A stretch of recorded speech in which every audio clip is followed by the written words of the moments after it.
Hello. Hey, so I understand, though I can't even remember where I was last week. I certainly wasn't on the call, but I understand you got into the Transfiguration, according to Patrick, and talked about it some. Um, so we'll just finish that up a little bit. I'll ask if anyone had any further thoughts about the Transfiguration. My own thought is that we that the gospel writers thought the Transfiguration was important. Um, it's normally sort of a dividing point. It's a key point in the story of Jesus, and I think in Luke and in Matthew, I think I understood you had a discussion about how did they know it was Moses and Elijah. And I think that's actually an interesting question, but I think it actually sort of ties together with some of the things we'll see towards the end of the gospel about people at first not being able to identify Jesus and then being able to identify Jesus. And it may just tie into that our resurrected bodies are different, but you still can identify somebody, eventually. So I do think the Transfiguration is important. And it's one of the places where, the disciples get specific affirmation as to Jesus's identity. But I'll open it up as to whether or not people had any further thoughts about the Transfiguration.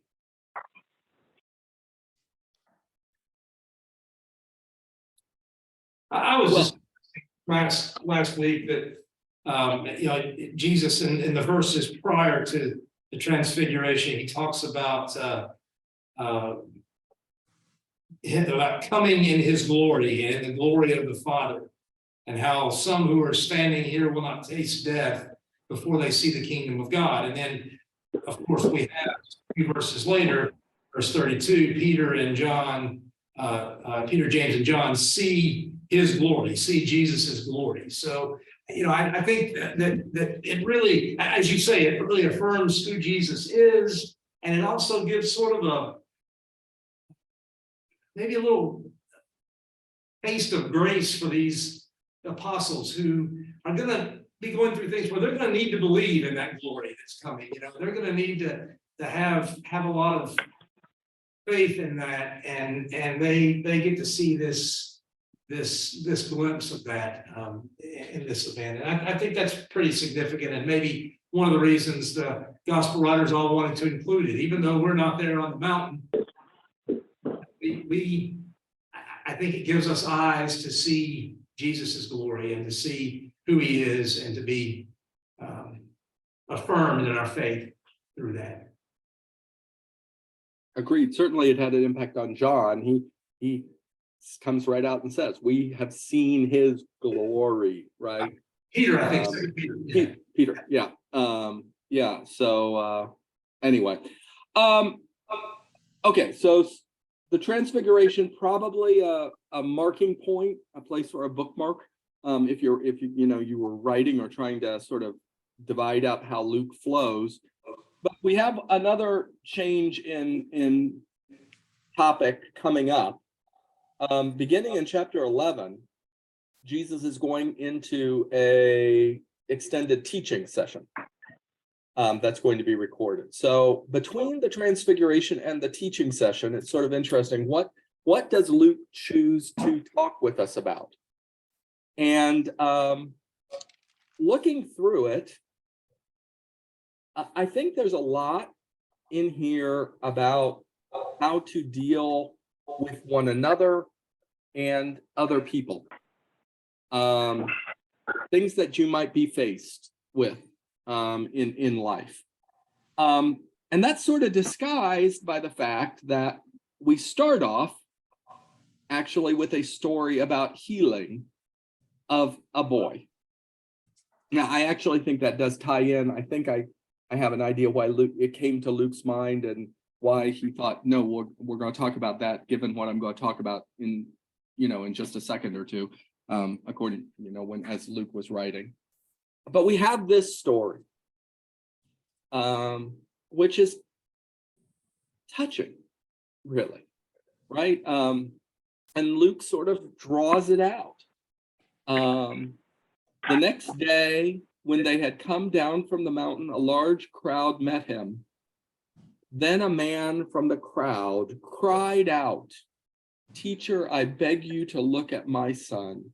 He is my only child." A spirit seizes him, and we go on and hear about the child.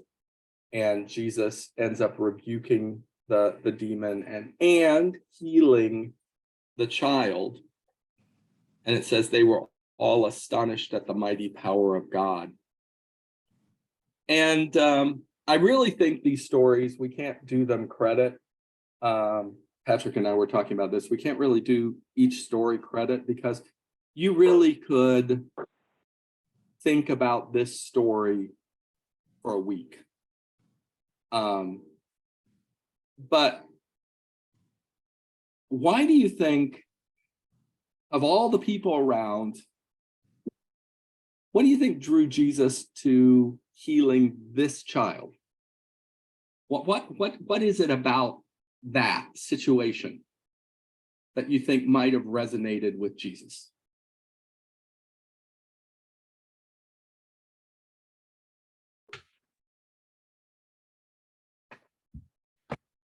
Well, you have the only child, only son sort of reference there that maybe is supposed to sound awfully familiar to you, right? It does, yeah. And God has just said about Jesus, this is my son, my chosen. Maybe there's that. I think too, the father's devotion to seeing his son cured. How he, the disciples couldn't do it. I begged them, they couldn't do it. So now I'm begging you. I mean, he doesn't give up. He doesn't let that be the last word. And I know it's one of your favorite stories of mine too, where in another gospel, is it Mark, where he says, if you can, and Jesus says, what do you mean if I can? Anything's possible for him who believes. This help me with my unbelief. Right. With my unbelief.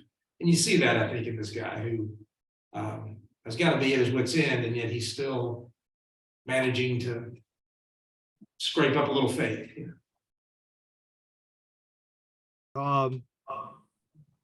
Mark has that before this, that there's an argument between the teachers of the law and the disciples. And then the father, in Matthew records that the father approached Jesus and knelt before him and asked him for mercy. So I don't think that Jesus's address is necessarily to the father. I mean, he does say to the generation, but i.e. his art, perhaps the idea lies upon man to demonstrate something before the teachers of the law, and also to demonstrate mercy to a man who had knelt before Jesus and asked for mercy. Yeah, I agree. I don't think Jesus is directing the unbelieving and perverse generation. I don't think that's directed at the father in this instance. But other thoughts as to why a child?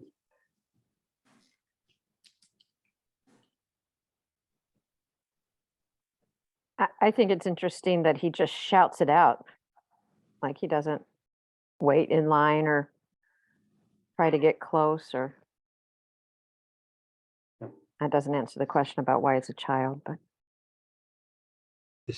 there's the description, a very careful description of what the demon does to this child. That was pretty important. The very detailed description of what happens, and sort of summed up with, it's destroying him, which is I think that's not the first time we've seen that used to describe what demons do to people. So maybe it's a child, maybe the child resonates with him because this is a young life that's being just ripped apart. And And I was to the whole notion of in the Gospels, is Jesus says, if you humble yourself like a little child and come to me, I will heal you, I will save you. And so demonstrating that with this kid in real life, and it's not just metaphorically spoken of or could be taken that way, he's actually doing that. Yeah, I mean, so I have a little bit of an advantage in that, I have a wife who's a pediatrician, and I've talked with her about sick kids from time to time. And I also, was there when she was in residency in the children's hospital and the like. And we've talked about how it takes a pretty special person to constantly have to deal with very sick children, because right, they just tug at your heartstrings, right? There's something about a child in distress it's worse than an adult in distress. I mean, it just is. And I think the father, that the impact on the father here, the idea of the metaphor, the only child, but also just the child, as Colette says, but I think maybe also we're supposed to realize that if Jesus felt that way about a sick or demon-possessed child, can't we also, by analogy, doesn't that give us an insight maybe as to how God thinks about us too? I mean, we can go to explicit passages like 1 John 3, where John says we are now children of God, right? We can be called children of God and the like. But I think this could be very comforting, even to adults, because I think it may, by seeing how Jesus it cares for a child who's sick.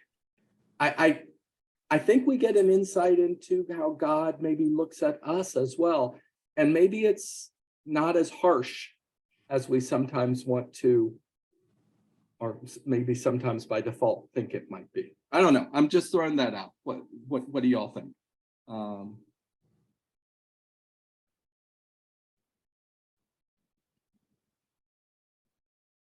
Well, I floored you, I guess.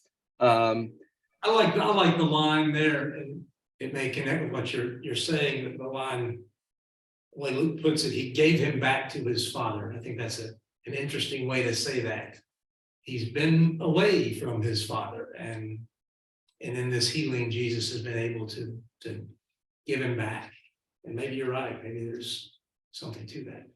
There were times when I was working in the emergency room where we would have to call parents because a child had shown up in the ER, like from a bus accident or something like that. And it didn't matter what I told them on the phone. Everything's fine. Your child's sitting here in front of me. He's smiling. He isn't injured. You're coming, come on as soon as you can. The parent walking through that emergency room had a panicked look on his or her face until we gave, until the child was back in front of them and okay. You know what I mean? And it kind of, I don't know if that's parallel or not, but it's nothing like parents worry about a sick child, right? Well, my suggestion to you all, word of encouragement for the lesson is that no matter what you do, and no matter what trouble you get into, if you think about how a parent would react, and wants you to be safe and wants you to be healed. Maybe that is what we're supposed to realize is how God views us as well. Just a thought, but let's move on, because we'd sort of like to get through this whole section today. We move into, in verse 43, we move into another prediction of Jesus's suffering. And he's quite clear about how the Son of Man is going to be betrayed in the hands of men. They don't understand, but Jesus knows. And I think that's sort of interesting, because imagine how that might affect your worldview. You know, to know that the people you're going to be dealing with on a daily basis are going to turn against you. And does Jesus let that change how he interacts with people? I don't think he does, which is interesting. And that then segues right into this argument, where a child is now going to again appear, right? And in the story, right, James, well, we know that it's the disciples, but we know a little bit more background, but Luke is a little more discreet than some of the other gospel writers here. And there's an argument as to who's going to be greatest, and what does Jesus do to stop the argument? He gets a child. Whoever welcomes this child in my name welcomes me, and whoever welcomes me welcomes the one who sent me. For the one who is least among you is the one who is great. So what's the point about the child? How does the child illustrate this? 19.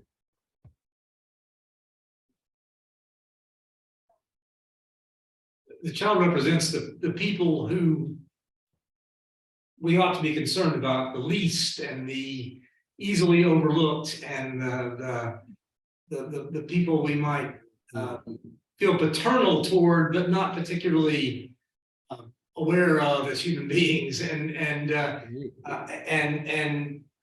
9:19. instead of this concern for greatness that we may have, Jesus wants us to sort of direct that toward those little ones, those little children who are in need of care.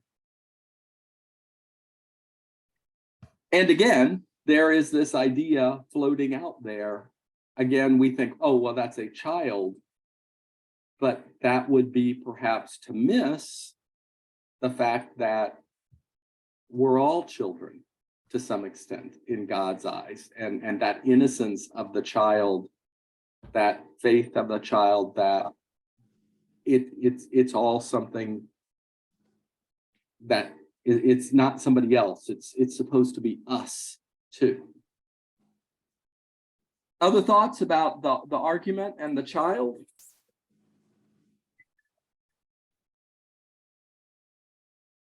Well, the child didn't have any voting power, so to speak, No. right? The child didn't have any standing. The child had no way to credit what was done, no power. And so Jesus is saying your argument is irrelevant, because that doesn't matter. What matters is doing what you don't get credit for, so to speak, I think. Yeah, though interestingly, in some ways, right, credit's a difficult term. In some ways, Jesus also is sort of challenging us to welcome those kinds of people, right? The powerless, the ones that don't have any say, all of those kinds of things.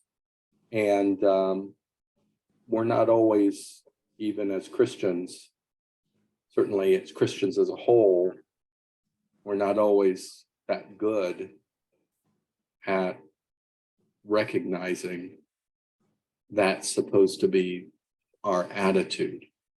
I meant credit in the world. I know, yeah, I know. So, go ahead. I think somebody was going to make a comment. Well, I was gonna say, I think, children they're innocent, and you mentioned that there's an innocence there. There's also the, they're not judgmental, they're open-minded. I don't know, that's just kind of what I was thinking when you were reading it. Yeah, I agree. Again, if we start looking at some of these next passages about dealing with others, it's real easy to ignore those children or those innocent people or the people who aren't at fault and not recognize them or refuse to recognize them. So it can be a bit of a challenge to us. And it's interesting that we next go into another situation where we have some other people out there. And in 9 verse 49, where Jesus is confronted with some people who aren't us, who are nonetheless doing things in Jesus's name. Isn't that outrageous? And what's Jesus's response?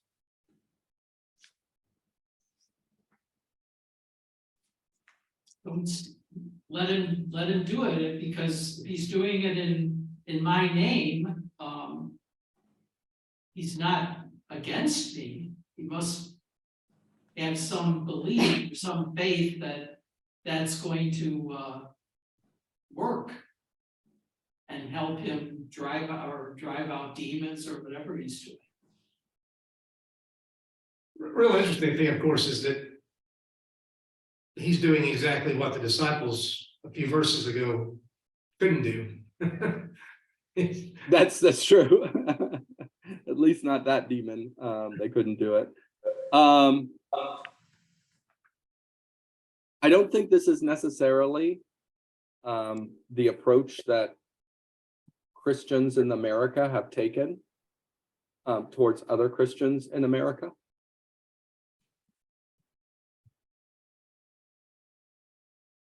I think there can be discussion about differences without the assumption that we've got to get in your way, and stop you until you see things just like we do. I think it's reasonable to sometimes for Christians to sometimes disagree about scripture and want to have those conversations, but it doesn't mean we've got to get in each other's way either.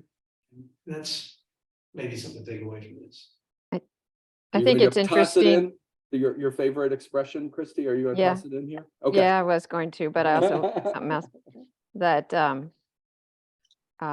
lighthouses should not compete.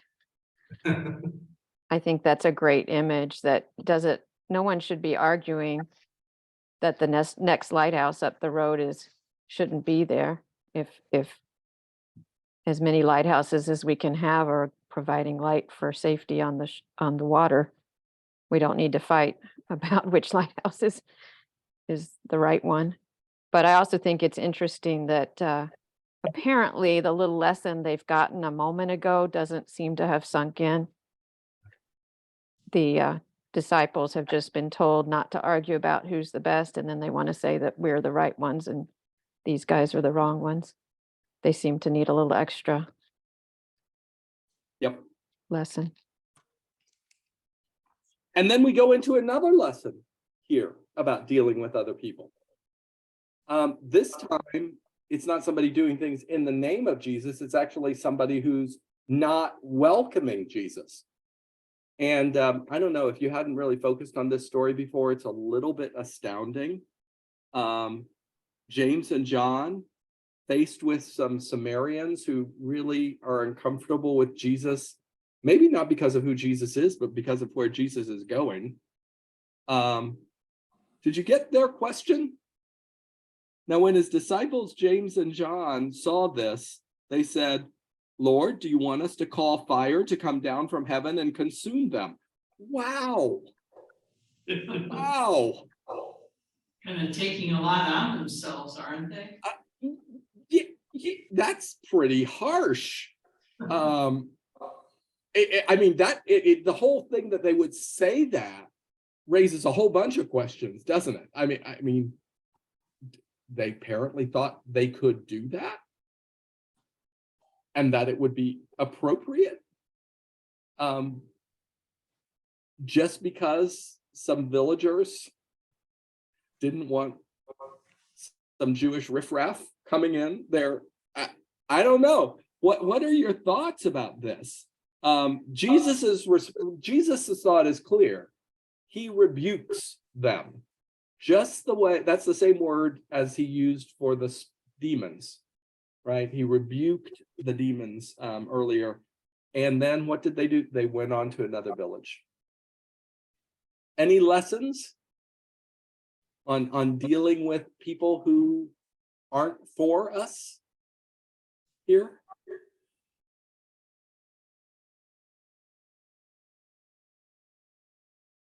Don't take vengeance. A little humility would probably do a lot of us good, because I mean, very often we sort of cast ourselves so easily as we're the good guys in every dispute, and they're the bad guys, and they deserve to get if not fire down from heaven, they deserve some kind of bad something in their lives, and I don't know that any of us should think of ourselves being in that position to actually be that unassailable that we can't understand when people oppose us. It's very much like the attitude with the people driving out demons right before, right? It's the sort of gatekeeper attitude, the gatekeeper mentality that I wanted to say something, about, them letting know Jesus that someone was, casting out demons in his name. And my Bible reads that, they told him to stop because he wasn't in their group. And to me, it just sounds, really childish in a sense. Well, you're not on my team, and and I think they were just jealous. yeah. And to add on to that, I read this, I think they're still trying to show who's the greatest. Look, I told them to stop. I told them, listen, you want me to call down fire? They're talking like, I'll handle this in a better way than person A did. And it just became, I think, Ron, just outrageous what they're saying here. We're going to call down fire and just build, because maybe perhaps jealousy, like Linda's saying, but perhaps it's just, again, this, I want to show you I'm the greatest disciple here, that this is what I will do for the cause of Christ. And I think sometimes we can find ourselves working ourselves to death, trying to prove or establish a position with God, and that all that's not necessary. But that's, when I read that, that's one of the things I think of. Not only is it not necessary, Colette, it's not acting like a child. Exactly. That was the other point I was going to make. They've forgotten the first lesson, right? You need to humble yourself and be like this child, but they kept flexing. I'll do this for you. I'll do this for you. And Jesus is like, no, stop. In all of these stories, there's this issue as to what is the disciples' place, right? And they're getting it wrong multiple times as to what's going on here, which I think is again, you think about some of this stuff, I think that has some some lessons for us too, as to are we where we should be? Are we like that child, or are we getting beyond ourselves? Because when we get beyond ourselves, we actually are acting like ourselves, instead of being the person within God, that we really want to be. We sort of move out from that shelter. And then as we keep going on in beginning in verse 57 of chapter 9, even the followers, right, are sort of challenged now as to what their role should be and the like. So what's the first challenge to a follower? How does Jesus first react to the first one?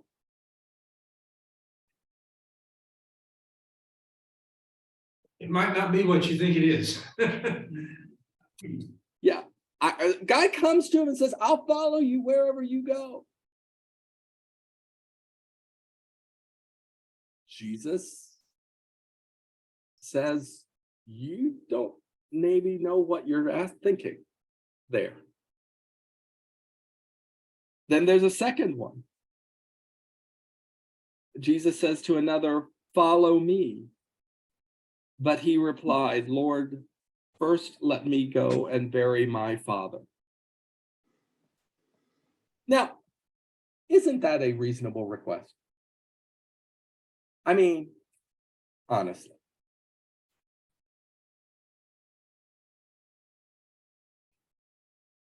Yeah. What do we take from this, that Jesus says, "Let the dead bury their dead"?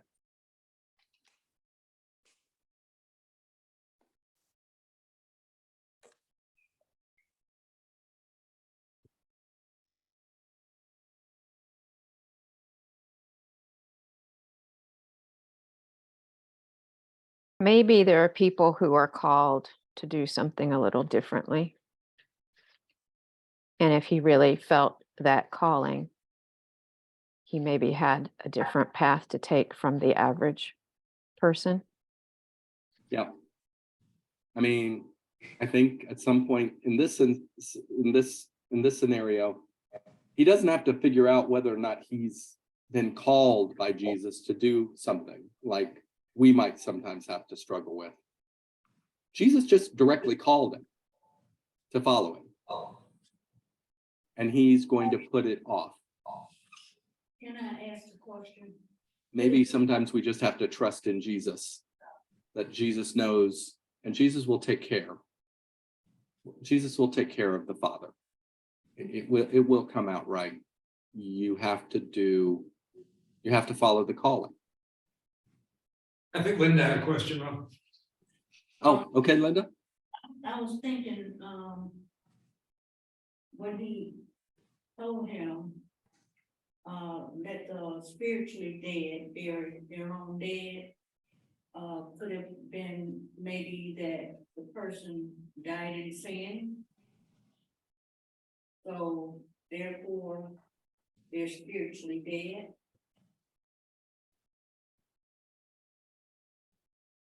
I don't know. What do you think, Patrick?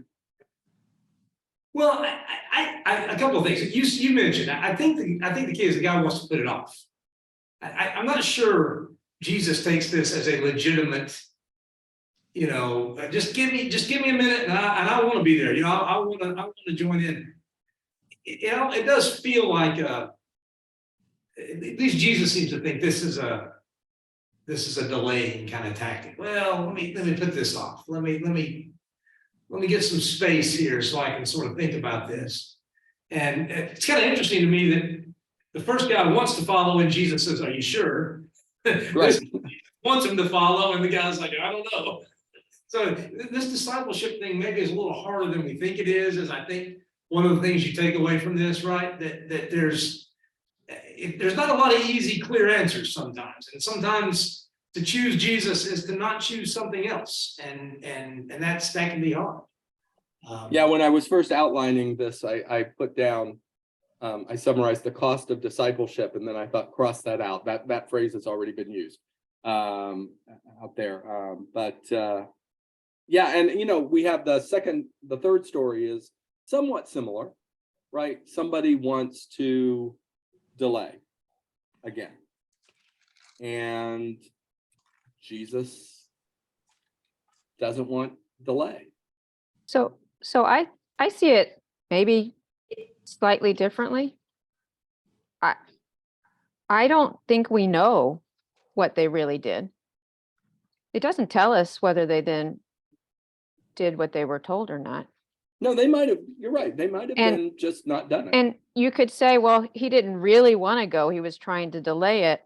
Or you could say he felt a tug of obligation to be a good son and to take care of his farmland. The two different people, I mean. And so each of them was torn between one obligation and a drive to serve Jesus. I mean, Jesus says, follow me. And he says, yeah, I got to bury my father first. That's not necessarily a delaying tactic. It might be, but it could also be there's this new guy here and he's he's very compelling. I want to do it, but I'm supposed to bury my father. What will people say if I don't bury my father? It's not being a good son. And so Jesus is saying, sometimes you do what you're going to be called by me, and that may make people think you're not doing what you're supposed to do otherwise. Okay. Yeah, and that's how I think about it, it's a commitment. It's that the call comes, you answer the call, and your faith is, this is where I'm at. Jesus will allow you to go bury, to do all these other things, but your commitment has to rise above all these earthly things that we put or we'll use as excuses or whatever we're saying. But it's a commitment to that. It's like seek first the kingdom of God. It's, am I going to be first or not? And Yeah. I'm not going to tell you not to bury your father, but I just want to be first. And I want to be the highest calling for you in the commitment lane. Well, and I think we've all experienced those situations where faced with something that we say we want to do, we first say, well, but I have to get this straightened out, and then I have to get this straightened out, and then I have to do this. And once this happens, then I'll be able to, and what happens? We never get around to doing it because there's always something else that comes out. So it seems like here, the idea of discipleship really is, as Colette just said, Christy alluded, some other people mentioned, it really does call you to just venture out on faith that those things will take care of themselves. There's warning. You have to set out. Go ahead. There's warning kind of language, and that's what I'm kind of trying to wrestle with this very somewhat harsh language. Let the dead bury their own dead. That's somewhat harsh. No one who puts a hand to the plow and looks back is fit for service in the kingdom of God. I mean, these are very harsh statements, and I think there's some warning in them that the things those things that you mentioned that we always think, I've got to take care of this, I've got to do this, I've got this responsibility, they can get in the way of what it really is to follow Jesus. And there's no easy answer to that. That's hard. That's difficult. I think of it as hyperbole edged in truth. Yeah. And sometimes you do that almost like a shock value type statement to make you take a step back and actually think of the truth that's behind that. But I think it's edged in hyperbole. I mean, I've heard even in church groups, people say, I just don't think God would want this person to go do this and not be a mother, not be there with their family, not do X, Y, or Z. Like, we really call into question other people's decisions sometimes as Well, if we know. And I think that's wrong. I think that somebody may have been called by Jesus to go follow like this, and someone else maybe Jesus' intention was you to stay and spread the word in your community right where you are. I mean, we just aren't all the same.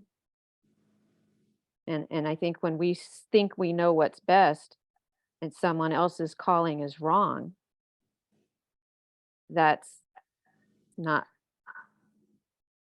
Well, fair. I better like this, Chrissy. I think we're all called to a height that be totally committed. But it's not my job to police you in your walk with God. But yes, we're all called to the same intensity, and wow, let the dead bury their dead. Ooh, I can't put my hand in the cloud and look back. That's all very intense. And it's a level of commitment that a lot of us, I know I do, kick against the goat and sometimes don't want to be as committed as I understand in my faith God is calling me to, but that's not for you to call me to it. You know, and I think that's what you're saying. But yes, we're all called to the same level of commitment to Jesus, but it plays out in a different way, and we're not to police each other.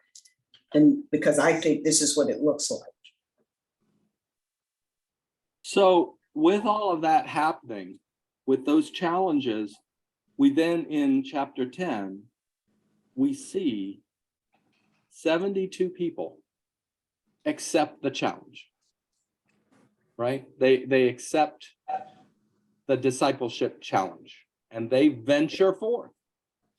And Jesus gives them instructions about you're going to face opposition. You're going to have some issues. You're going to be able to bless people. You're going to find rejection. They're not really to take much with them, right? Don't carry a money bag. They have to go out on that faith. And you can read through the conditions and what they're to expect. But what I'd like to focus in on is beginning in verse 17.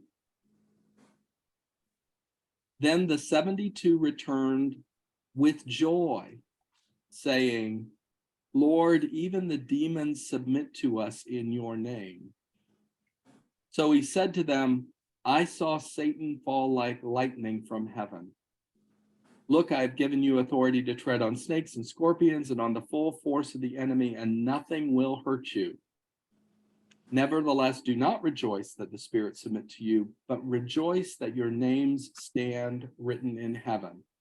And it goes on how Jesus rejoiced and said, I praise you, Father, Lord of heaven and earth, because you have hidden these things from the wise and intelligent and revealed them to little children.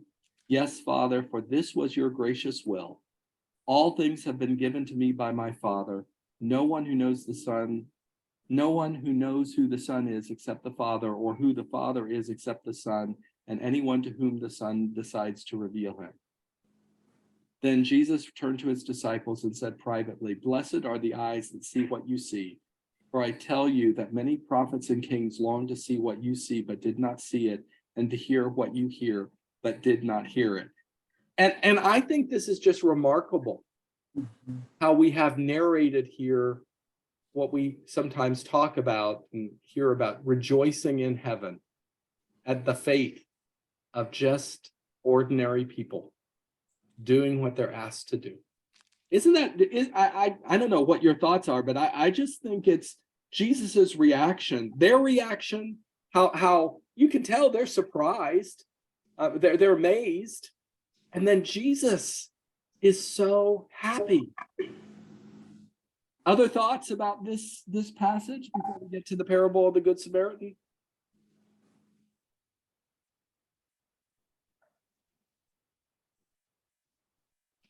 Well, I think that going back to what Steve said about it being like a hyperbole, going back to, verse 60, I think that we would be lucky if our list included, we'd rather bury the dead or say goodbye to our family. Most of the time it's, I want to watch TV, or I want a good steak dinner or whatever, instead of working for the Lord. And then you look at the reward. Mhm. why don't we all do that, right? Yep. I think this passage, though, building on that, I think this passage gives you a glimpse of the pleasure that we can give God just from faithfulness and venturing out and acting. I think these sort of ordinary run-of-the-mill people, not, not the ultra religious, not just people who would follow Jesus and do what he says, acting on his authority and doing this kingdom work. And you guys went out and did this stuff, and you know what I saw Satan fall like lightning from heaven. I think that's the point of that phrase. What you guys were doing in casting out these demons and in doing this work is bringing about the fall of Satan. And that's, to imagine that has to do with regular people just doing what Jesus calls them to do is you're right, pretty amazing. No wonder he's joyful, And I also think he's modeling how to praise the right or be joyful about the right things, because they wanted to be joyful that what they saw, and he says, no, don't be happy that your names are written in heaven, and happy that we are seeing things that only God would say his people would see, and they would long to see it, the prophets of old. So they're still kind of flexing a little bit to me in their joy, and Jesus helps them to redirect that. Maybe I see that, but maybe that's just being human too. Jesus doesn't condemn it here. At least. Yeah. Yeah. I just think sometimes we think about God as a person who is just always getting upset or irritated when we do something wrong. And I don't think we always have a picture of God rejoicing when we do the things right, and Jesus certainly took a lot of pleasure here. Yeah. In what was going on. And again, we have this reversion to this idea of, and revealed them to little children.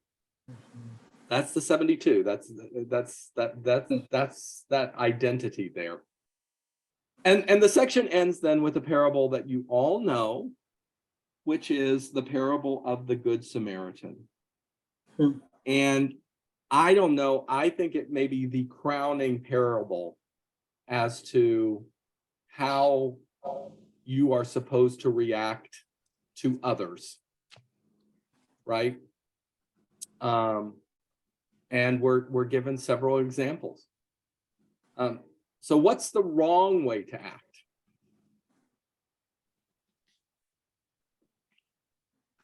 keeping them at arm's length Mhm. or streets width. And a parable.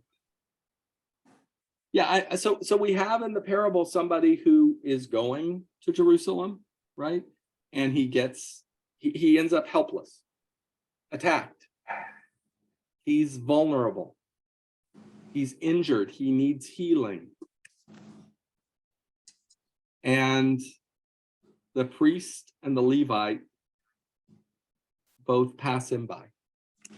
Now, people speculate as to why, but I actually think that the speculations are probably pretty well based. Why do we normally think that the priest and the Levite didn't want to get involved? If he's dead, they're unclean. Mhm.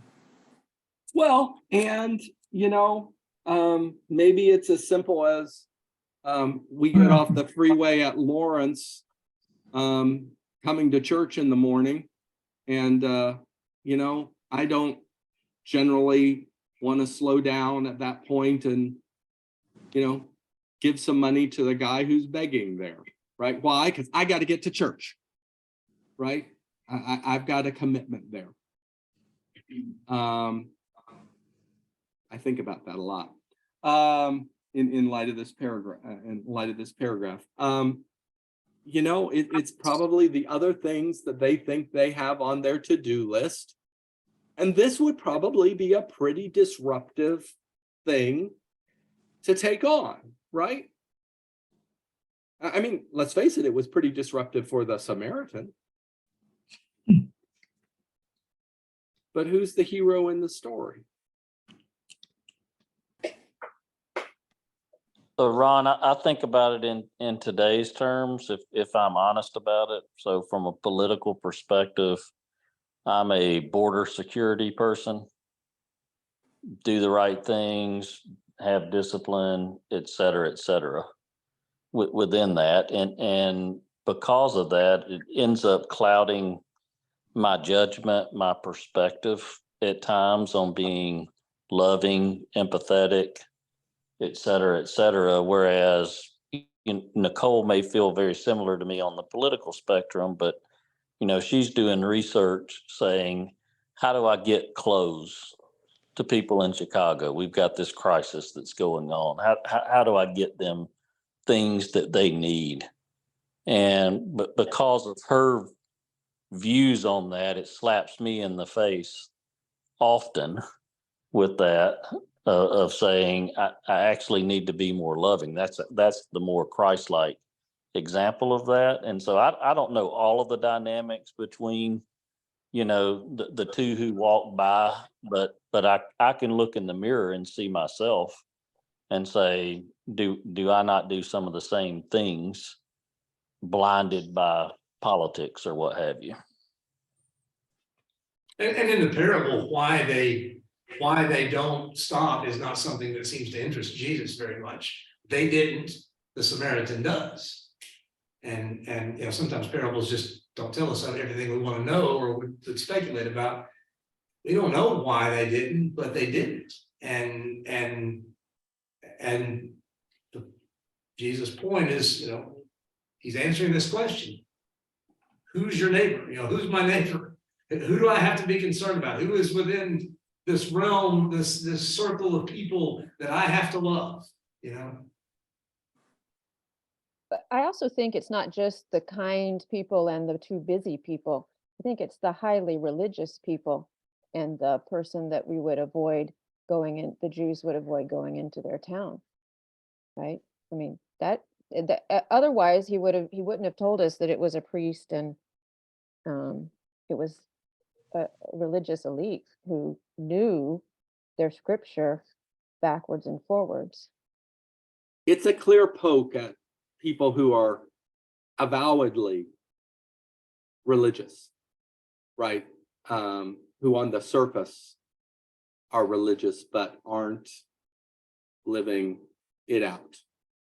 And Steve, that was a great comment. I do think it's supposed to be a poke in all of our eyes.